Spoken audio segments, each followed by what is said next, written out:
Nyigwa Ramogi erokamano ahinya kuom keto Ramogi TV kaendi. Inyo adhi e yweyo moro machuok to koro aduogo. Ageno nosebedo kodhi maber. Kamano ji orunu mos ji te oyange jaka yuda men reverend kuna musu kabisa. Ageno nodhi maber. Ana nyinga Trevor Ombijaja ndingo panga luongo ni Ombijaja taya nyakwar guok kocha pesa. Koro ang sadek obrogo mbaka moro kaendi. Wach mar mogo dhi matek. Nengo dhi dok chien karang'o mane penjo majite penjo. Odhiambo Ramogi en jalony e weche mag uchumi. Obro biro irwa kaendi sadek e buch jopiny mondo winjane ni to ang'o matimore. Sirikal ncho wacho ni en juma mantiere ni sani koro joreg mogo wacho ni en bang' jumbe 2 nengo mar ngima to medo mana dhi malo. Mane mbaka mobrogo kode ni ang'o makoro ji nyalo timo ka nengo mar ngima dhi matek kamano. Imbe dwaer mondo igo simu mondo wawuo kamoro achiel winjane ni ang'o manyalo tim badang' kony jopiny. Kamano to kapok wachopo kanyo magi weche manyien mawango. Joma tuo ma ok nyalo yudo konyruok kuonde ma giyude konyruok kaka pile ginyalo dhi osiptende mamoko. So we are collecting some more money and shortly the governors will do another disbursement to enable our counties function. Jochiw thieth moko kuom counties ochaka yanga ng'anyo margi mar bandho osara ka piny owacho to singo ni machiegni ni counties biro yudo omenda. Obila ofwenyo liete moko 12 mag ji ma ichich ni oiki e puodho moro mar jadolo Paul Mackenzie ma itudo gi timbe mag wuondo jolemo e kaunti ma Kilifi. So far wase confirm cases 8 mag cholera. Cases 2 osetho. Tuo nyaldiemo osekelo tho mar ji 2 Kisumo ka luoro nitie mar landruok mare ma pod medore e kaunti no.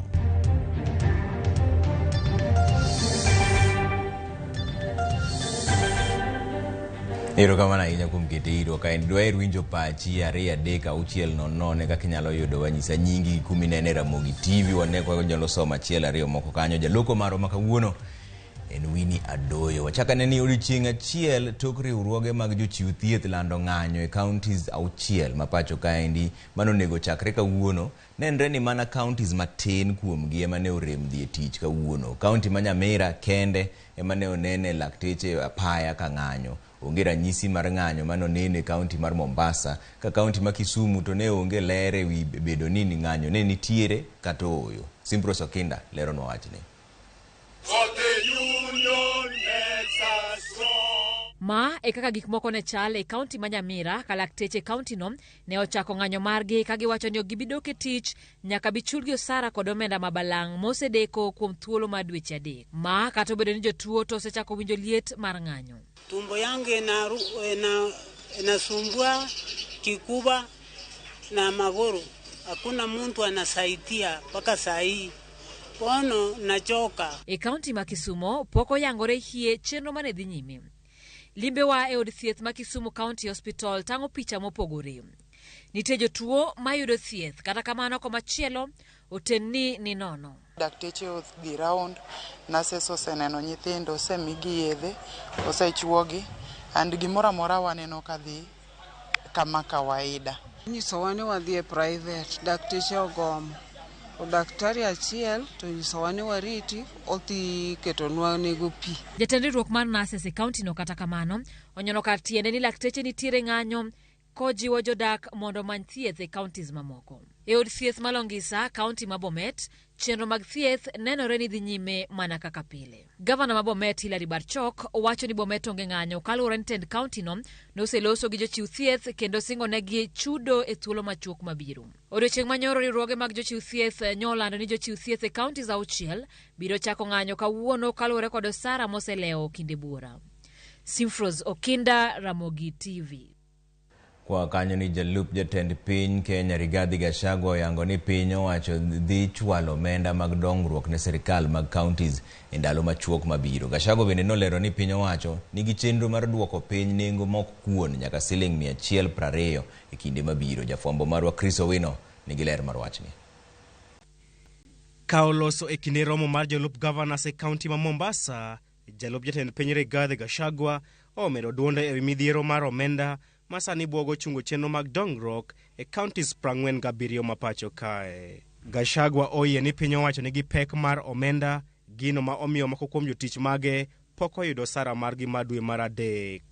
Last month we had a slight challenge. There was a slight delay on payment of salaries because the previous administration used to borrow money from banks owned by the same leaders to pay salaries. Kata kamano, ogolo singo ne jolup governors ni piny owacho dhi chwalo pok mar omenda ne counties e odiochienge mabiro. We are collecting some more money, and shortly the governors will do another disbursement to enable our counties function. Moko kuom sirikal mag counties ne oyudo pok margi mag dongruok mogik dwe mar 12 higa mokalo, gino moserocho chenro mag chwalo dongruok ne jopiny kaachiel gi miyo jotich maggi osara.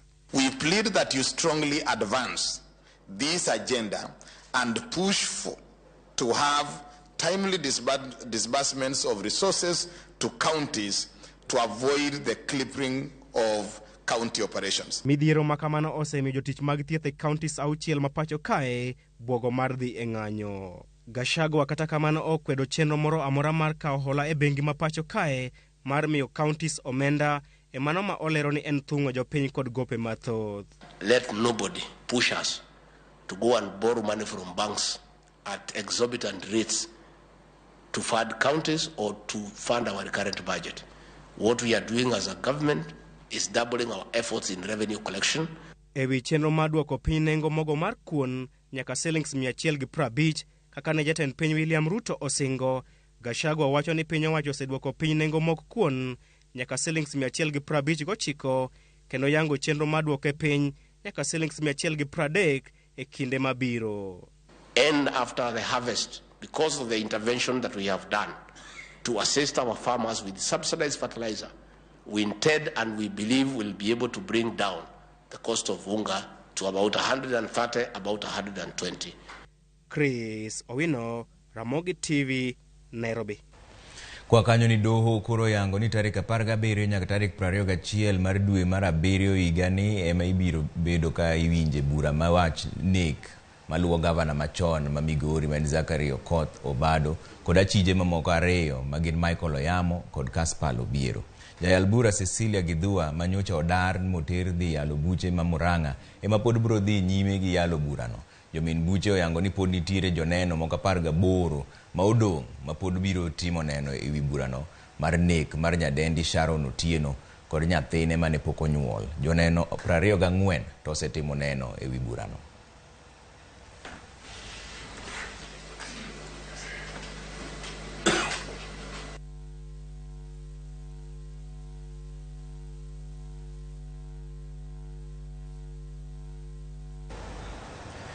Kwa mbele gi weche mag thieth ni migao mar thieth e county ma Kisumo oyango ni nyaka chop sani ji 2 osewito ngimagi e county no bang' gamo tuo mar nyaldiema ka ji mamoko 6 to pod imiyo thieth bang' fwenyore ni gimbe gi gamo tuo no. Kaka jofwambo marwa James Okoth lero, ji ma ok tin 50 osetang'o ranyisi mag bedo gi nyaldiema Kisumo kanyo. So far wase confirm cases 8 mag cholera. Cases ariyo osetho. Ka case achiel na noa county moro bira ka en gi very bad state. To case mar ariyo wa Wathuregu en mzee man en gi shida moko kendo en gi pressure gi sukari. Mana e thuolo machuok bang' fwenyore ni nyaldiema omuoch Kisumu, kwan ji magamo tuono koro nenore kama medo jimbore. Ma en kar dak ma Nyalenda. Apaya maduong' matudo Nyalenda gi roundabout makachok.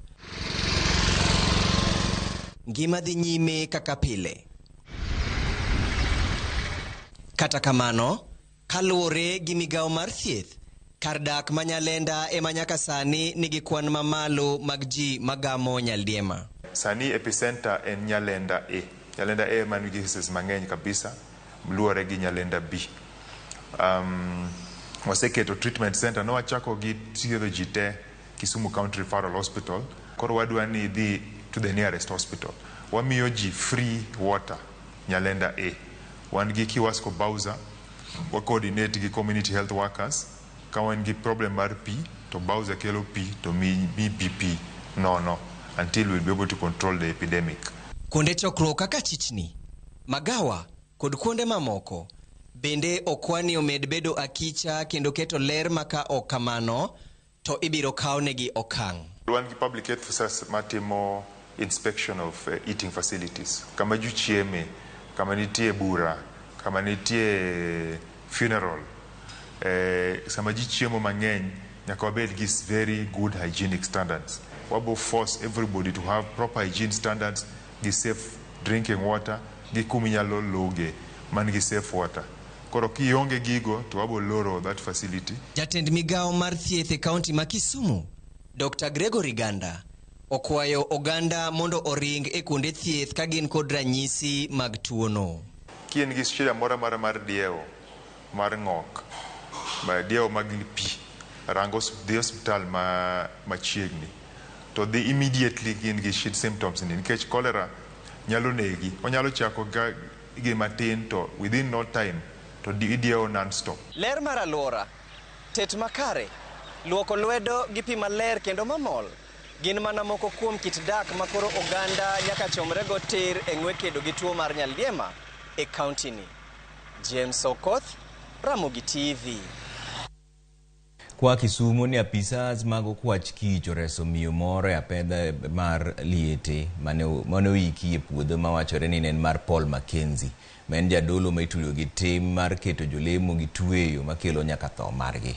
Odiochieng' ma kawuono Liete 12 mag ji ma otho oyudi e kuonde mopogore opogore moting'o bunge, bath ute jolemo mag kanisa mar Good News International, ka moko to yudi ka opandi nyaka e puodho.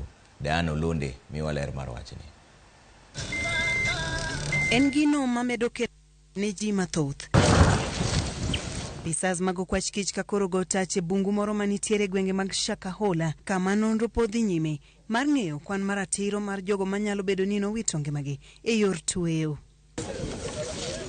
Apisas go kotelnegi gi jataa tije maduong' Martin Nyuguto oyudo Liete 12 mar jogo mawachore ni ne lemo e din mar Good News International motenore kod Paul Mackenzie kendo nyalo bedo ni noikgi e bungu mar Chakama. Watazamaji wote, hapa nimesimama hapa ni Shakahola, maeneo ya nyumba ya Mackenzie mwenyewe.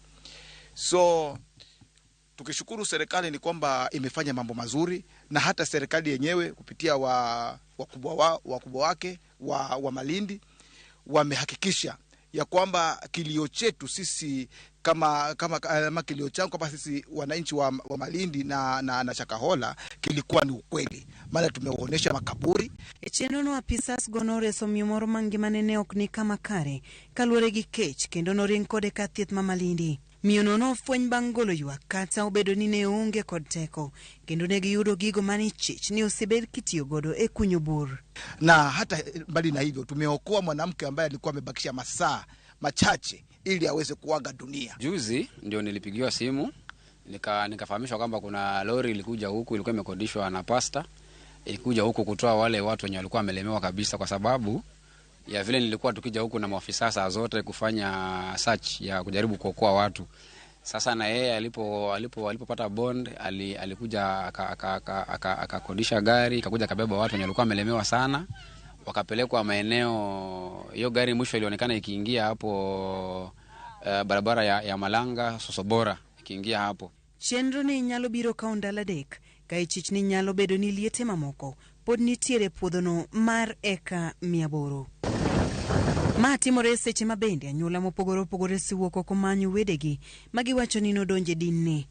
Precious Zawadi mawuok Marafa nigi geno mar yudo min mare kod owetene adek mawacho ni nodonje lamo mar nekne. Namtafuta mamangu na ndugu zangu 3 walikuja huko mwaka juzi, lakini sasa nilikuwa nikijaribu kuwatafuta niseme sasa nataka kujua wako wapi, hawako wanataka nijue mahali wako, na kufikia saa hii tumewatafuta hatujawapata bado. Nina imani tu nitawapata. E kaunti ma Taita Taveta, Dennis Mgoi kod min mare Eliza Wali magin jodak ma Marwenyi lero kaka nyathigi Martin David Mwamburi majini 30 noromo gi Paul Mackenzie boma ma Mombasa higa 2019 kendo pok ginene nyaka sani. Aliondoka 2019 Mombasa, akauza kila kitu, wakasema, akapiga simu akasema sisi tunaenda Paradiso, dunia imefika mwisho. Tangu aende tumekuwa tukiwasiliana, akasema tunyi tusipoonana duniani tutaonana mbinguni. Ameenda huko 2021 akarudi. Sisangu alikuwa sikii vizuri, akaja akamuona. Alipofariki tukamzika. Tangu arudi 2021 mpaka saizi hatujamuona. Yeye anatuambia tutaonana paradiso. Wakati alikuwa hapa, wakati wa mazishi alikuja kwangu, mimi nikamuuliza, kwani anti hiyo paradiso mnakaa ni paradiso gani? Akaniambia, unajua anti, ulimwengu unafika mwisho. Hivi tuko Ufunuo chapter 20. Wakati inapofika Ufunuo 22, basi ulimwengu utakuwa umeisha. Kwa hivyo sisi tumeenda tunajipanga. Gikwayo pinyo wacho mondo kaone Paul Mackenzie maung'ere kaka jayale kanisa mar Good News International okang' mager wira yore duto magisetemo mondo wuodgi oduog dala osegore Luanda. Tunataka sheria yangu atolewe mahali aliko na arudishwe nyumbani na bibi yake kabisa. Maana bibi tangu andoke wakati huo tumjui yako wapi. Sasa sisi tunaomba akuje nyumbani. Tunasikitika sana. Mackenzie tudo kod tho ganda moko mawachore ni ne otweyo chiemo nyaka tho. Kaluore gi ng'eto mar doho, Mackenzie pod biro bedo e lweto bila kuom dala 12 ka nonro dhi nyime. Burano dok e doho tarik 25 ma dwe manyien. Diana Olunde, Ramogi TV. Piny owacho oyango ni tich abich mar juma mabiro bedo mar yweyo makende ma idhialo nyasi mar Idul Fitr. Jatend migawo mar arita kwe Kithure Kindiki ema nochiwo milomeno e oboke moyiedhi mar piny owacho ni tarik 21 dweni en mar chung' kanyakla gi jodin Islam e dhialo nyasino. Nyasi mar Idul Fitr en mar jodin Islam tieko go dwe mangima mar tweyo kod lamo. E dwe achiel mangima gisebedo ka gidhi nyime gi lamo makamano makoro chopo gikone.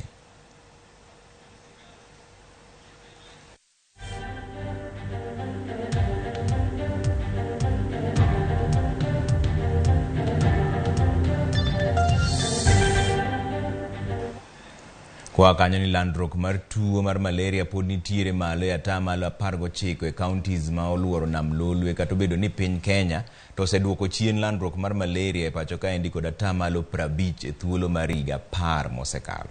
Ripot manyiso nonro ewi landruok mar malaria higa mar 2022 bende nyiso ni counties 4 e gwenge mag Masawa chiegni chopo e rang'iny mar counties ma onge landruok mar tuono.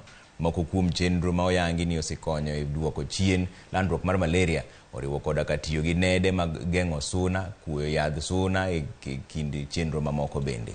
Nyasi mar ringo odiechieng' jiwo lwenj kedo gi malaria biro timore tarik 25 dweni.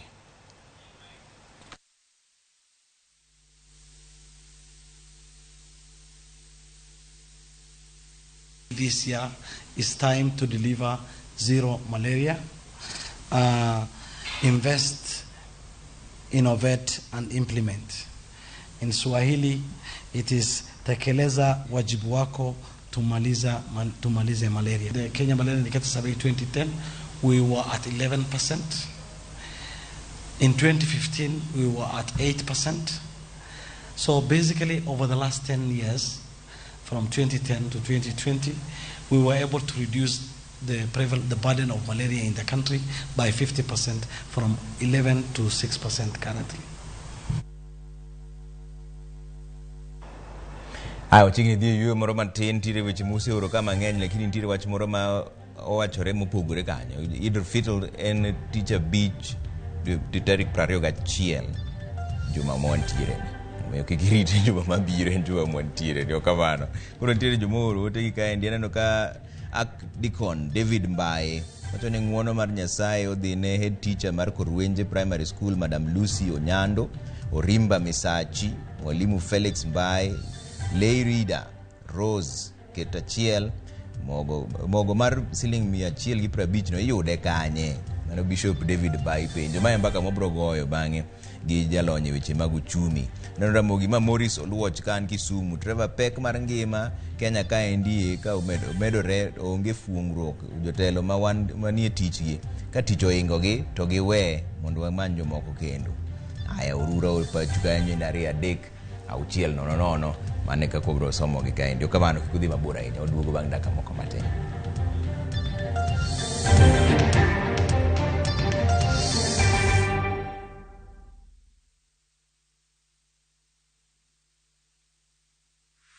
Is bad breath getting in your way?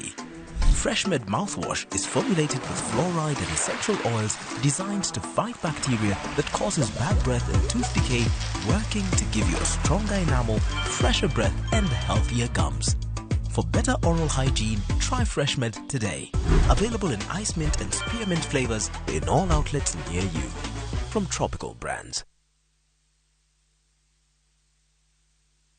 Jijenge na shilingi 1,500 guaranteed kila wiki kwa kucheza Kaende Jackpot. Shiriki kwa kutumia 50 bob pekee, cheza na Autopic kwa kutuma neno KJP kwa 29063. Not for persons under the age of 18. BCLB number 416.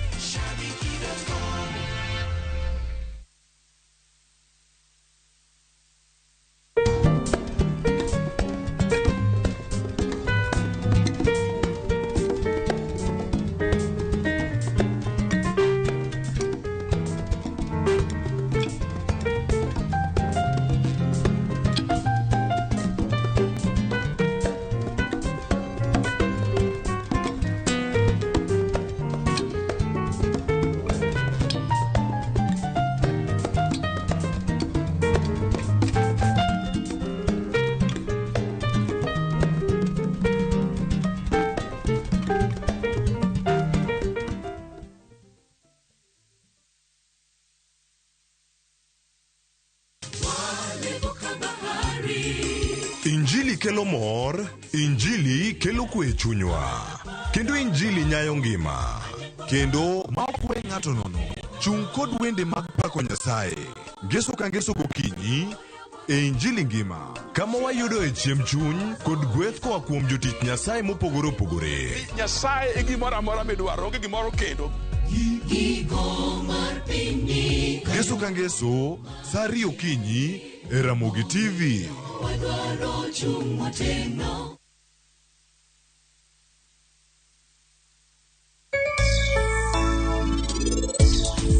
Nyakwara ne in kanye kuom higni 15.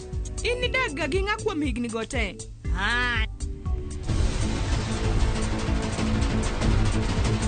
Make your mealtime more magical. Buy any participating pack. Check under the cap to get your code and stand a chance to win free food shopping for a year, plus millions in instant cash, airtime, and shopping vouchers.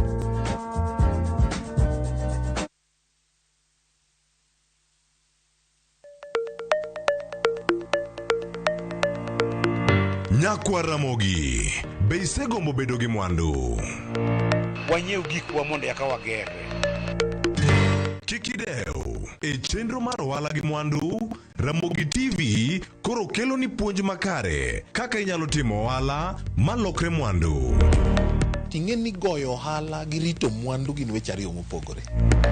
Tich ang'wen ka tich ang'wen, saa 1:45 mar otieno, ka ikelo ni kod Lydia Okeyo. Kik bai.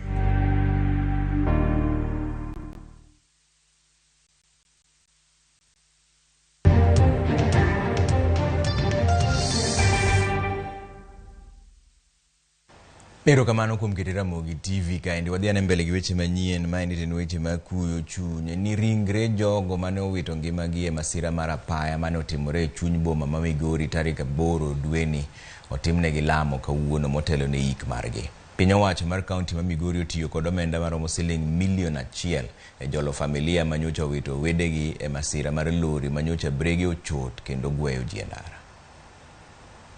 Ni maralam mar ringre 7 kuom ringre 11 mag jogo eko mane owito ngimagi e masirano mar apaya mane otimore e chuny bomano ma Migori ne lit kaachiel kod kuyo ne okwako.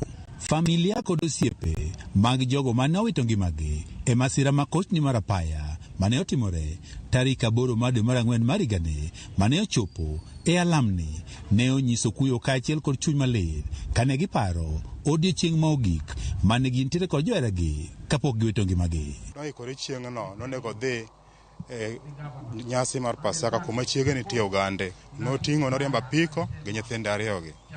Ka nochopo Put Migori Primary School kano kalo ga apiko kama ne lori ogwenyore yudo yoli more korio motumo bathe mobagni lori nokawe ga apiko mare gi nyithinde 3 molware mtaro.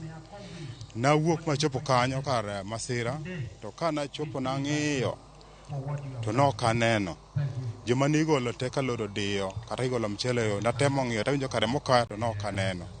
Koro bang'e kora dokot ka kora winjo kaol tawinjo kiwache go sim kowuok luora wuok mana Awendo. Tumekuja kuomboleza leo hapa stadium, na ningependa kusema hii ajali ingetokea ile siku, hata siku ya soko ingeua watu wengi. So tunajaribu kuwazii wale wanahusika na barabara wakuwa waangalifu sana. Nyasi maralamni mane olosi kod piny owacho mar kaunti ma Migori ne ochope kod gavana Migori Ochila Yako. Zile akaunti ambazo zimefurika kule benki, hata maskini wako lakini uweze ukawasaidia. Siku ukifa, upende usipende, zitakuwa mali za watu wengine. Mich mar ngima en manyasaye, wan gi lit ahinya, to kik wiwa wil ni mich no to nochiwo, kendo nikech nochiwe momiyo yawa mwawitogi ne wan godo. Familia ma jadolo Felix Odhiambo, wuode ma jegni 3 kaachiel kod wuodo wadgi madutogi ne owito ngimagi e masira makochni mar apaya, kaachiel kod familia mamoko ne owacho ni masirani koro wegi kod fuok maduong' kaka familia. Kana chopo district e Dhomochari, gima nakwongo romoga wang'a en wuoda maduong' ma Moses ema nakwongo recognize. Jadolo Reverend wang'e nokethore mono kinyal ng'e, nochuno ni koro nyaka chok chir achak ng'e malong'o gi lepe kano rwako gi tiende eka koro naduoga fwenye gi nyathi mathin kosetere iye. Gavana ma Migori Ochila Yako ne owane piny owacho mar kaunti ma Migori dhi keto kenge mopogore opogore mar geng'o masirago mag apaya e bombe mopogore opogore e kaunti ma Migori. Kaka sirikal wabiro keto chenro mondo wae barabara. Kawa kuwa ini ae barabara okni okwadwari waheri. To kata kawa biro chwanyi kwa goli gethuon wayie ni mondo wachwanyi tibed mangima mondi bimi wathuolo wakwa igo ng'uono dwe manyien. Koro wakwayo ni barabara mondo yude masira. Mtokni chung, jomoko loke garage, jomoko loke parking. Dinebed ni loche mane bathiogo onge. Kuom ji 11 mane owito ngimagi e masirani mar apaya, ji 2 kuomgi ma ginyaromo 30 nyaka sani koro pok oyangi, kendo ringregi pod nitiere e kar kano ringre mar osiptalno ma Migori Level 4. George Juma, Ramogi TV, Migori. En wach malit ahinya, wambi kaka Ramogi walemo ne jogo mowito wedegi mondo Nyasaye ojiw chunygi. Kwa kanyo ni jolweny mapacho ka endi KDF mane otere piny Kongo otieko tielo mar 2 mar jiwo kwe makokalo e riwruok kendo golo kweth jolweny mag M23.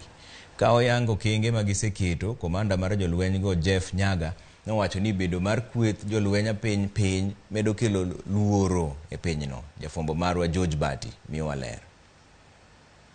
Dweche 5 nyaka ne jolweny mapacho ka KDF donjo ugwe mar piny Democratic Republic of Congo mar rakruok kod jolweny tama mag jo M23. Jolwenj Kenya manoter kono e bwo tado mar jolwenj pinje Afrika ma ugwe mong'ere kaka East Africa Community Regional Command Force ochopo e tielo mar 2 mar kelo kwe gwenge makono. Kaluwore kod komanda margi Jeff Nyaga, olero ni kweth mar M23 osedare gwengego. They have withdrawn from that area without a single round being fired by East Africa Regional Force. And therefore, we are using each and every means we can do to ensure that that process remains on track. Kato biro ni jolweny bwo tado mar riwruok pinje Afrika ma ugwe osegoyo ndamo mar arie rakruok kod jolweny tama mag M23. Bedo mar kweth mamoko 120 mag jolweny piny ugwe mar DRC pod medo kelo luoro ne jodak makono. Na wakati vita ilikuwa inaendelea, tuliona kuna maafa, tuliona pia kuna wale ambao wakimbizi ambao wanasafa particularly mahali naitwa Kanyaruchinya. Kingine pia na ukiangalia kuna wale wamepoteza mali zao. So tukasema hapana, lazima hapa tukuje pamoja tuone namna vile tunaweza kurudisha amani hii maeneo. Naamini kwamba eneo zingine ambazo kwa ile mkataba ambayo bado siko na M23 watakuwa wameondoka, ndio ili eneo lote iwe iko ama imekabidhiwa East African Regional Force.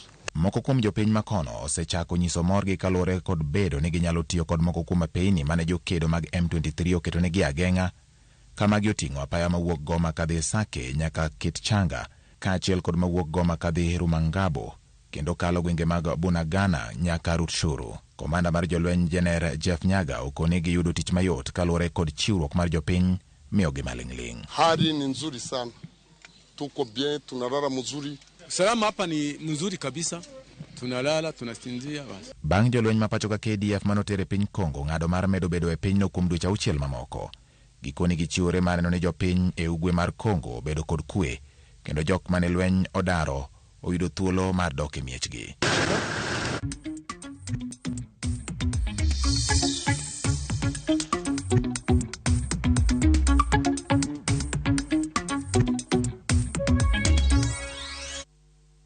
Aya, koro donjane weche mag ohala ni jo Kenya koro igeno ni dhi yudo fuong'ruok bang' riwruog kembe marego mogo e pacho ka endi yango ni nengo mogo dhi dok piny bang' jumbe 2. Riwruogno olero ni bang' thuolo mar ndalo 10 nyaka ndalo 14 chakre kawuono nengo mogo kilo 2 idhi usi matin ne siling 150 e pacho ka endi. Gilero ni piny Kenya dhi rundo oduma ma nengo ne yot kowuok e pinje malibamba e bwo riwruok mar Komesa. Siku 14 tutaweza kuwa tumeingiza hii mahindi na tunawahakikishia consumers kwamba tutaweza kulete bei hata chini ya shilingi 150. Kwa hivyo hili ni jambo ambalo tumekaa tumelizungumzia na tunaona litawezekana. Haya mahindi tumeyaagiza katika nchi yetu ya jirani ya Komesa, ambapo ni wakati wao wa kuvuna, na hapo awali hayo mahindi hatungeweza kuyapata kwa bei ambayo tumepata siku ya leo kwa sababu ilikuwa sio wakati wao wa kuvuna.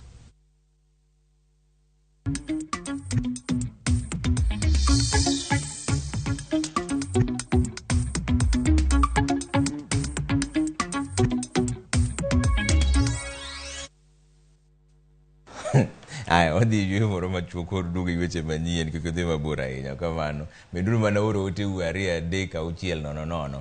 Waduogo bang' dakika matin.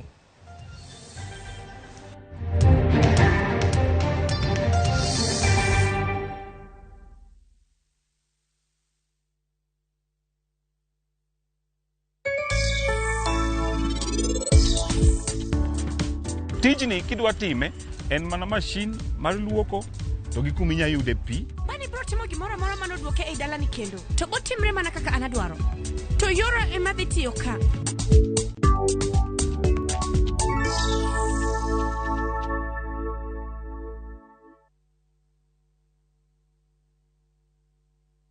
Ramogi Institute of Advanced Technology mayudore at Kisumu chiwo tiegruok ne courses e Engineering and Business Studies. Courses manyien machiwo ne tiegruok gin kaka Nutrition and Dietetics, Single and Group Business Courses, Refrigerating and Air Conditioning, Co-Driving School. Inyalo ndikri gi min grade masimanas kadhi nyime ne courses mag diploma, D-Plane kadhi nyime ne courses mag certificate, D-Manas e penj mar KCPE ne courses mag artisan. Be wachiwo rang'eny mar tiegruok mag CBET level 4, level 5 kane min grade ma D-Plane kod rang'eny mar level 6 ne jalo mane min grade ma C- kadhi nyime e penj mar KCPE. Ne mathoth limbui marwa kata jotole namba mar 0792970300.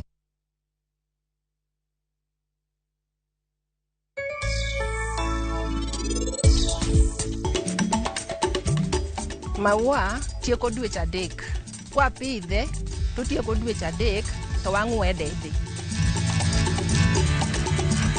Gimomiyo wapidho maua e greenhouse, maua wani ok dwa yamo maoko, ok odwa koth machwecha manyachwene, e gini waketo greenhouse mondo prevent gigo te.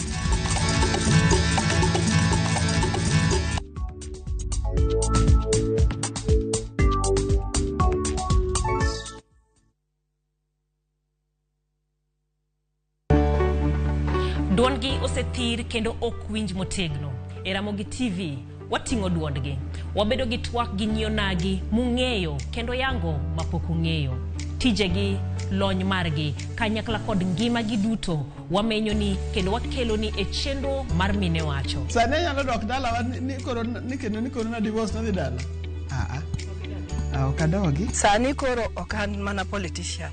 Koro an jatich. Kamano bende, wamenyoni miyo motimo maber juma ka juma, kaka Phoebe Asiyo, Charity Ngilu, Jael Mbogo, Wamboi Otieno, Mudhoni Wakirima, e kind mamoko e chenro mar miyo mar juma. Inyalo bedo miyo manigi sigana mapok omeny, kik kibaji goyi, tudi koda Jaelieta, ngeso ka ngeso, saa 3 otieno e mine wacho. Twende vacay na View Travel. Masai Mara or Amboseli from 14,500. Samburu or Savo from 24K. Mombasa, Diani or Malindi from 14K.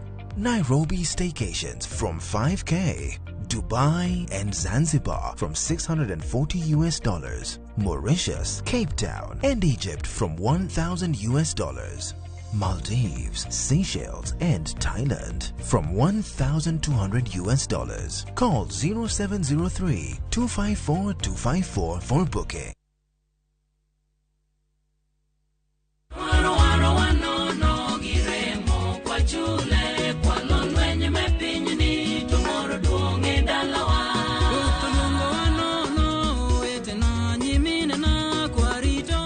Mondo iyud wendane kaka sikiza tune mari dimana *812 *784# to parie ni Ramogi TV enie ot mar jower te.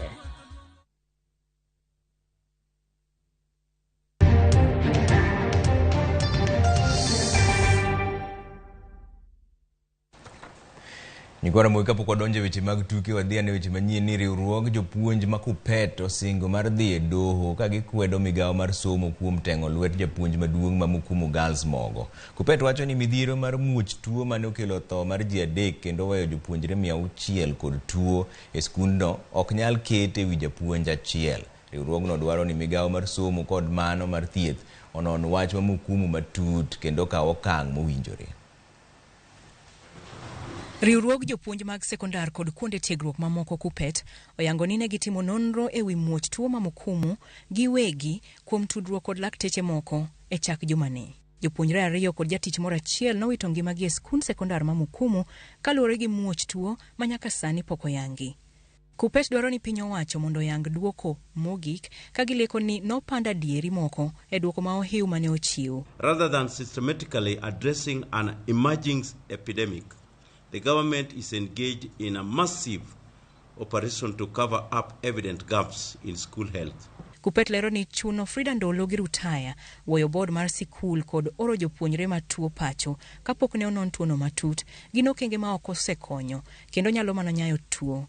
A teacher of English in a high school has no capacity to control an epidemic. This is an area of the public health department. How can they force the principal with a gun on her head to resign? We are going to claim damages because this is somebody who has worked for this country for over 30 years with impeccable record of success. Jagoro maduong' mar riwruogno Akelo Misori olero ni ranyisi mag tuo mane onyiedhore kuom jopuonjre ma Mukumu Girls kaka del machwakore, ich kach, ng'ok kod ambululu ne okalo kiewo ma Mukumu Girls kaluwore ni ranyisi ma kamago bende ne ofweny kuom jopuonjre e sikunde moko e counties ma Kakamega, Bungoma kod Vihiga.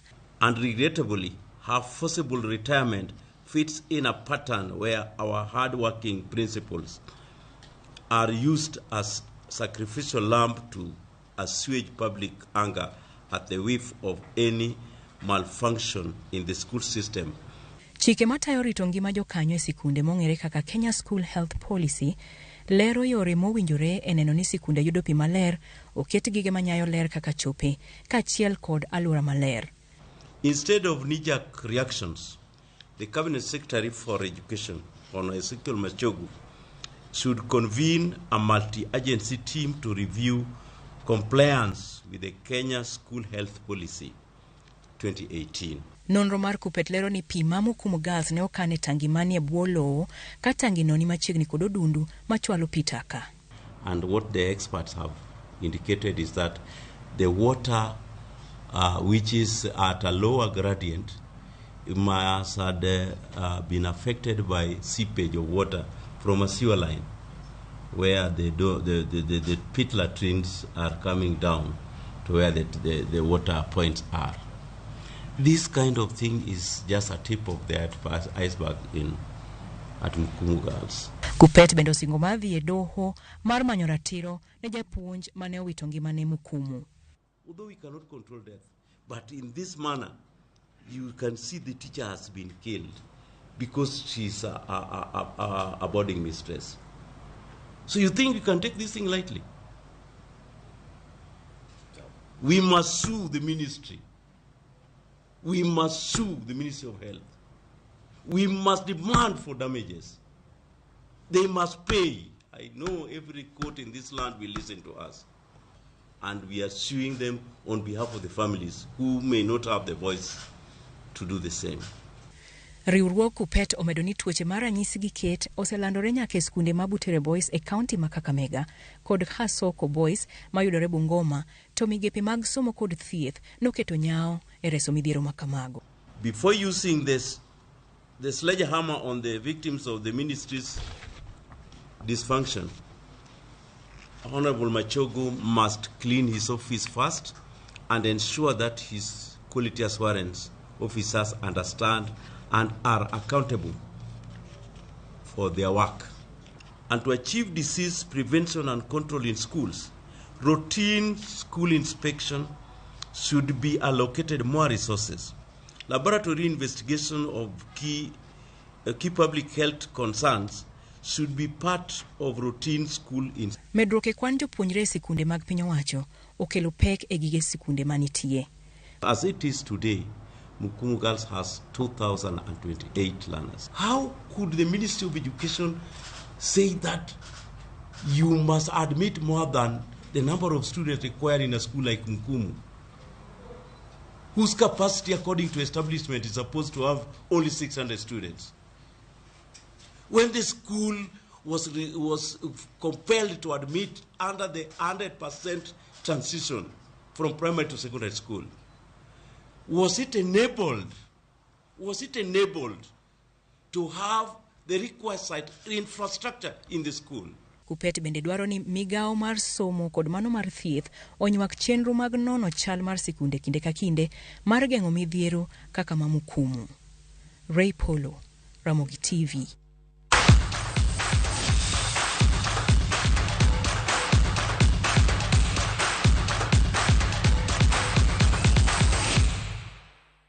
Aya, koro donje ni weche mag tuke ni Edward Kemboi mawuok e gwenge mag Elama Ravine obedo jaloch mar omenda maromo siling milion 1,500 ok milion 1,500 joka ma bang' goyo ponda kokale kambi mashabiki.com kaende jackpot. Kemboi ma jahigni 37 kendo wuon nyithindo 4 en japur kowacho ni omenda moloyo no biro konye e weche mag pur gi ohande.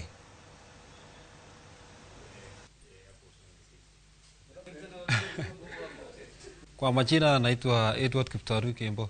Natoka Baringo, sehemu ya Eldama Ravine. Mimi ni mkulima. Hii kaende chakbo nilichulia runinga ya Citizen. Nilikuwa nimecheza miezi 2. Nilipredict kemu 12 out of 30. Nilitumia 300. Jackpot nyepesi sana nchini Kenya. Hadi washindi wetu wakishinda waamini kama bwana Kemboi siku ya leo. Aliweza kupata 12 out of 13 matches kwa jackpot na amezoea kwamba lazima upate zote ndio uwe mshindi, lakini hapa shabiki.com tunawaambia kwamba si lazima upate mechi zote. Ule ambaye atakuwa na predictions za juu zaidi kwa kaende jackpot ndiye atakuwa mshindi wa hiyo wiki.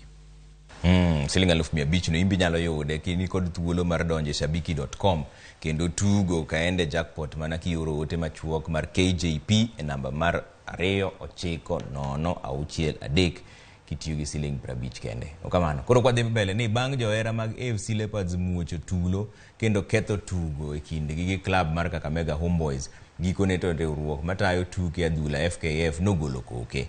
Barry Otieno men jagoro maduong' e oboke mogolo odiechieng' ma kawuono olero ni club mar Homeboys omi points 3 gi gonde 2 ka club mar Leopards omi points 3 e points ma giseyudo e season ni. Leopards bende biro chulo omenda mar thieth ne jakudh firimbi Michael Obuya mano yudo hinyruok, ka club no bende koro biro tugo tuke 4 mag dala maonge kod johera mag FC Leopards bende onyis ni mondo ochul omenda maromo siling 500,000 kaka fwaye.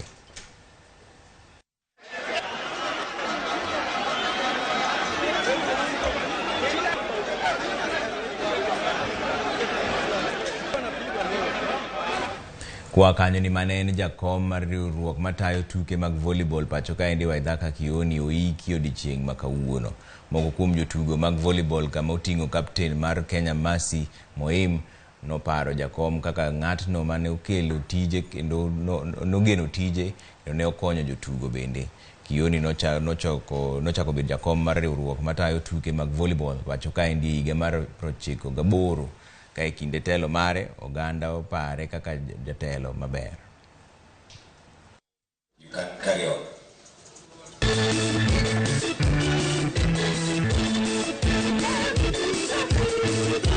Mr. Kioni's contribution to KPC left a lasting impact, more so in the growth of the administration department, which is steered to become one of the most dynamic and well-structured among government parastatals. And he was always a very good gentleman because he would lead us, he would guide us, he would give a decision.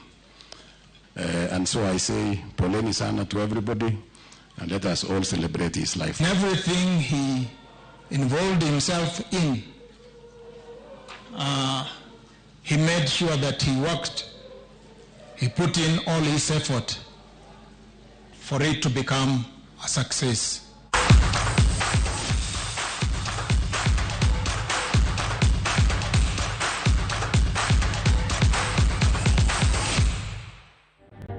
Aya wawe kanyo chakurum kido sadik mang nogoe mbaka mar pek mar ngima okamana nyinga Trevor Ombija jandingo panga jonyakach dendo nombija taya nyakwar guok kocha pesa. Wini adoyo obrudo guok sadik.